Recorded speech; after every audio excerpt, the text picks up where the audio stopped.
In today's video, I'm going to teach you how to upgrade your storage capacity in Proton Mail using the Chrome browser.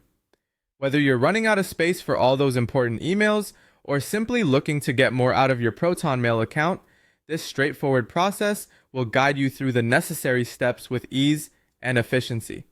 To begin, let's ensure you have access to Chrome and you're signed into your Proton Mail account. Having easy access to your account is a must to smoothly execute the steps we'll be covering today. Once you're signed in, navigate to the upper right corner of the Proton Mail interface, where you'll find your profile icon. Clicking on this icon will reveal a drop-down menu.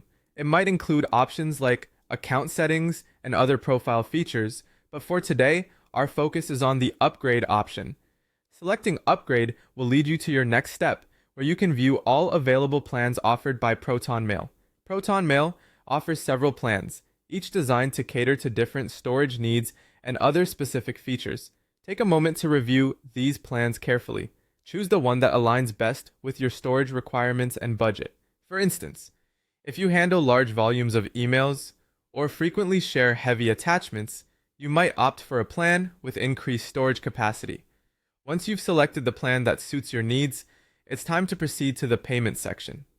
Entering your payment details is straightforward. Proton Mail's payment process is secure and user-friendly, ensuring that your information remains protected. Carefully fill in your payment details, checking that all information is accurate to avoid any errors. After double-checking everything, confirm your purchase to finalize your upgrade. It's as simple as that. Your commitment to increase storage space will instantly take effect. The moment your purchase is confirmed, you'll notice your storage capacity has increased. This upgrade happens instantaneously, allowing you to immediately take advantage of the extra space. Whether it's for work-related emails, personal messages, or more extensive data files, you'll now have the room you need to keep everything organized and accessible. That wraps up our quick yet comprehensive guide to upgrading your Proton Mail storage capacity. With these steps, you're no longer confined by the limitations of a basic storage plan, liberating you to manage your emails with greater flexibility and peace of mind. Remember, periodically reassessing your storage needs can also help in keeping your Proton Mail account optimally organized. Thanks for watching, and if you found this tutorial helpful, be sure to like, subscribe, and hit the notification bell for more tips and tutorials.